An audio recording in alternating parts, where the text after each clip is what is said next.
તો આગળ વાત કરીએ પાટણના વાતાવરણમાં પલટો આવ્યો। જિલ્લાના શંખેશ્વર અને સમી તાલુકામાં કમોસમી વરસાદ અને ગાજવીજ અને ભારે પવન સાથે વરસાદ નોંધાયો। અહીં શંખેશ્વર, પચાસર, લીલોડા સહિતના પંથકમાં માવઠું પડ્યું। તો અહીં ખાસ કરીને જો વાત કરવામાં આવે સમી અને નાની ચંદુર તેમજ મોટી ચંદુર અને કુવારદા સહિતના પંથકમાં પણ કમોસમી વરસાદ નોંધાયો। અતિશય ઉકળાટ બાદ જિલ્લાના 2 તાલુકામાં કમોસમી માવઠું પડ્યું। વરસાદી વાતાવરણથી ગરમી આંશિક રાહત મળી છે।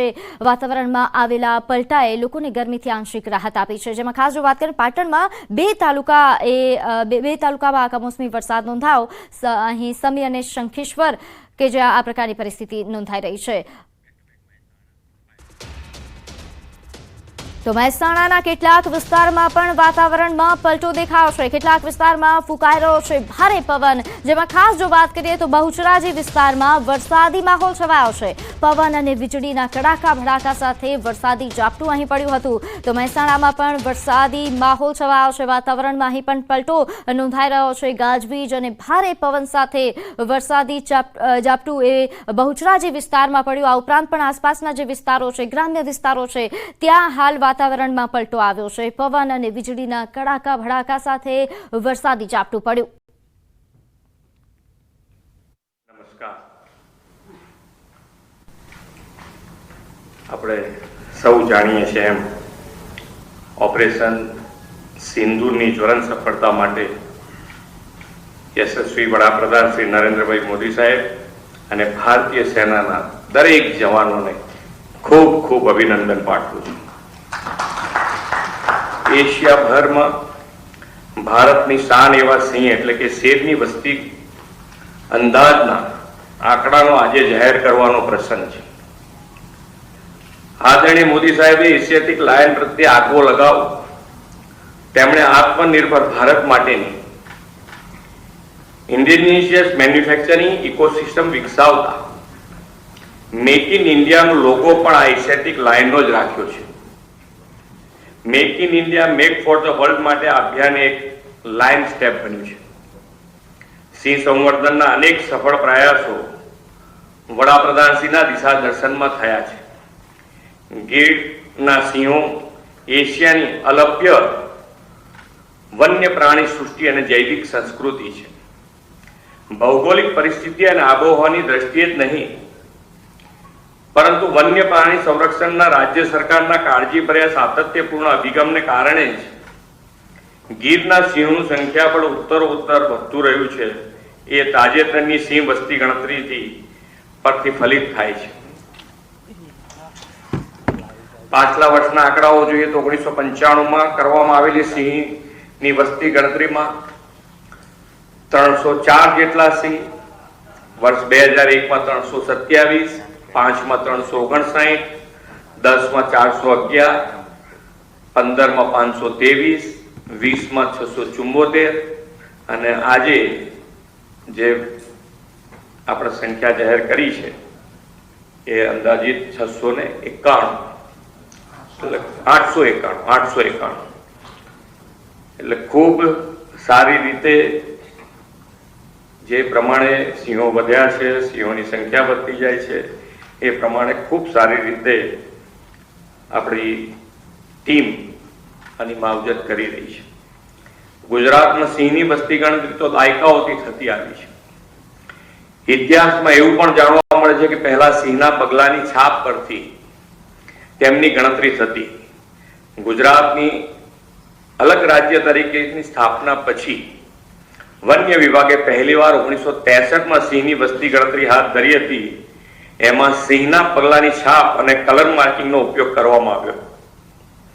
શ્રી નરેન્દ્રભાઈ મોદી તત્કાલીન મુખ્યમંત્રી તરીકેના કાર્યકાળમાં આ પરંપરાગત પદ્ધતિ બદલીને total count by direct sighting at block સિસ્ટમથી સિંહની ગણતરી શરૂ કરાવી હતી। 2005માં આ પદ્ધતિથી સિંહ ગણના થઈ હતી। 2010માં પહેલીવાર સૌથી વધુ આધુનિક ટેકનોલોજીનો વિનિયોગ, સ્થાનિક લોકોનો અનુભવ, જ્ઞાનનો સહયોગ અને માલધારીઓના અભૂતપૂર્વ ભાવનાત્મક સક્રિય ભાગીદારીથી સિંહોની ગણના કરવામાં આવી। શ્રી નરેન્દ્રભાઈ ટેકનોલોજીના મહત્તમ ઉપયોગથી જે પ્રેરણા આપી છે તે મુજબ પરિવર્તન આપણે સિંહના આવી વસ્તી ગણતરીમાં લાવ્યા છે। આ વખતે રાજ્યમાં 11 જિલ્લામાં 58 તાલુકામાં 35,000 ચોરસ કિલોમીટરના વિસ્તારમાં સિંહ વસ્તી અંદાજની કામગીરી કરવામાં આવી છે। ડેટા રેકોર્ડિંગ માટે ટાઈમિંગ, જીપીએસ લોકેશન, ચિહ્નો, ફોટા, મુવમેન્ટની દિશા સહિતનું નિરીક્ષણ કરવામાં આવ્યું। જીઆઈએસ અને સ્ટેટિકલ સોફ્ટવેરની મદદથી ડેટાનું એકત્રીકરણ, સંકલન, નિષ્કરણ, આલેખન કરવામાં આવ્યું। વડાપ્રધાનશ્રીએ 74માં સ્વાતંત્ર્ય દિવસે લાલ કિલ્લાની પ્રાચીર પરથી સિંહના લાંબા ગાળાના સંરક્ષણ માટે કામ કરવાના સંકલ્પ અને પ્રતિબદ્ધતા સાથે પ્રોજેક્ટ લાઇનની જાહેરાત કરી હતી। આ પ્રોજેક્ટમાં સિંહના હેબિટેટ અને વસ્તી પ્રબંધન, વન્ય પ્રાણી આરોગ્ય, માનવ અને પ્રાણી ઘર્ષણ, સ્થાનિક લોકોનો સહકાર, પ્રવાસન વિકાસ, વૈજ્ઞાનિક સંશોધન અને તાલીમ, ઇકો ડેવલપમેન્ટ તેમજ જૈવ વિવિધતાના સંરક્ષણ જેવી બાબતોને આવરી લેવામાં આવી। તાજેતરમાં તેમના હસ્તે લાયન 2047 વિઝન ફોર ધ અમૃતકાળ શીર્ષક સાથે પ્રોજેક્ટ લાયન દસ્તાવેજ જાહેર કરવામાં આવ્યો છે। વધતી જતી સિંહ વસ્તીના સુચારુ સંચાલનમાં અને સિંહોના રહેઠાણને સુરક્ષિત અને પુનઃસ્થાપિત કરવામાં, રોજગારી સર્જન અને સ્થાનિક સમુદાયની ભાગીદારીમાં વધારો કરવામાં પ્રોજેક્ટ લાયન 2047 મહત્વની ભૂમિકા ભજવશે તેનો પણ આ દસ્તાવેજમાં ઉલ્લેખ કરવામાં આવ્યો છે। આદરણીય વડાપ્રધાનશ્રીએ સિંહના સંવર્ધનમાં જનભાગીદારીને મહત્વનું પાસું ગણાવ્યું છે। આપણે પણ ગીર પ્રદેશમાં સિંહ અને માનવ વસ્તીના સહઅસ્તિત્વના અસંખ્ય ઉદાહરણો જોયા છે। ગીરનું અભિન્ન અંગ એવા સિંહ અને અન્ય વન્ય પ્રાણીઓ જે ગીરના જંગલોમાં વિચરે છે તે વનો અને વનરાજની જાળવણી કરવાની સહિયારી જવાબદારી આપણી જ છે। આપણે સૌ સાથે મળીને સહ અસ્તિત્વના સિદ્ધાંતને વધુ પ્રોત્સાહિત કરીને તે સમયની માંગ છે।